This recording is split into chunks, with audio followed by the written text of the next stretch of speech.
Kryeministri Edi Rama tha se vendimi i seancës plenare ku rrëzua kërkesa e SPAK-ut drejtuar Kuvendit për heqjen e imunitetit të Belinda Ballukut ju dha një jehon tërësisht e deformuar. Lidhet drejt për drejt me të vërtetën e madhe që kërkesa e prokurorisë nuk i përmbushte as kushtet minimale për t'u marrë në konsiderat. Në ndërkohë që përpjekja për ta lidhur refuzimin me ndonjë arsye tjetër apo për t'i dhënë refuzimin për masën e një fakti që do të bllokojë rrugën e Shqipërisë në Bashkinë Evropiane apo do të pengojë zbatimin e mëtejshëm të reformës në drejtësi apo do të pengojë aktivitetin e pavarur të drejtësisë është një përpjekje e shëmtuar, madje në dëshpërimin e vet ka të gjithë ato ingredient që ka në të përditshmën tonë përpjekja për të bërë çmos që Shqipëria të pengohet dhe që hapat e shpejt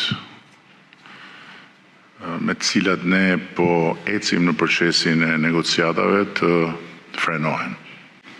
Dua t'i siguroj të gjithë që nuk ka asnjë frenim në rrugën tonë të pandalshme drejt antarësimit plot në Bashkinë Evropiane.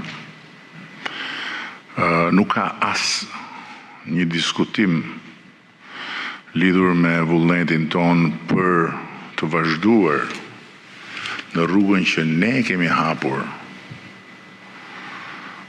në pavarësimin e drejtësisë dhe në luftën reale kundër korrupsionit, ashtu si kundër nuk ka asnjë dyshim që në këtë rast nuk jemi përballë një çështje korrupsioni, sepse vetë prokuroria nuk ka ngritur një akuzë për korrupsion.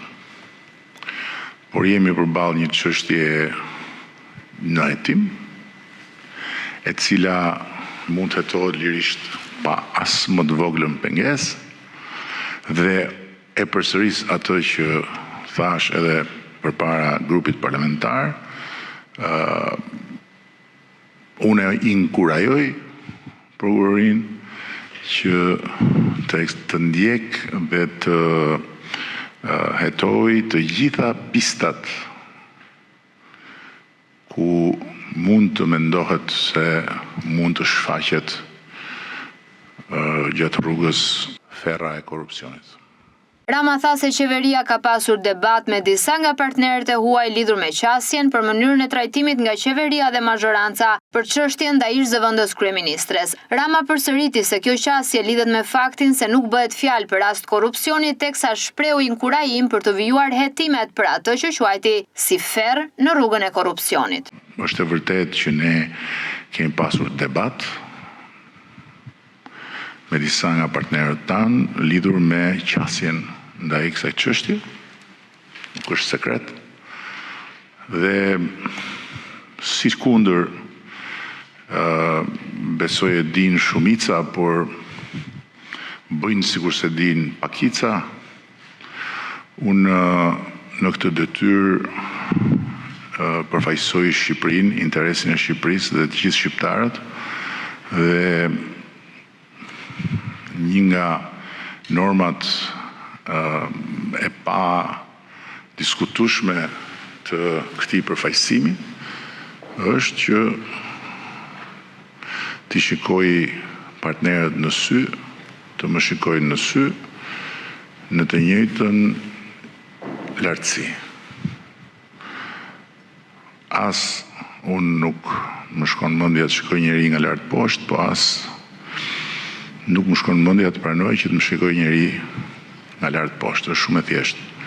Dhe duhet të them që përtej mënyrës se si janë pikturuar në karikaturat e pazarit politik dhe mediatik, diskutimet tona kanë qenë absolutisht konstruktive, nuk ka pasur absolutisht asgjë, jo si ato që janë thënë, po të ngjashme me ato që janë thënë për sa i përket tensionit apo presionit apo kërcënimit. Këto janë gjëra që nuk ndodhin në ato nivele ku bëhen këto diskutime. Dhe nga ana tjetër, unë besoj që edhe vetë deklaratat e bëra dje nga disa përfaqësi, si dhe nga përfaqësia e Komisionit Evropian, janë shumë të qarta. Janë shumë të qarta. Por varet se si i lexon. Leximi i bërë nga ata që kanë vënë kujën se u bllokua Shqipëria dhe mbaroi ëndra europiane është një lexim në rastin më të mirë pervers dhe në rastin më të keq i qëllimshëm edhe për të lënduar çdo që në fakt dëshiron suksesin në këtë rrugë. Ky vendim, theksoi Rama, nuk do e frenojë rrugtimin e Shqipërisë për t'u bërë antare me të drejta të plota e familjes europiane.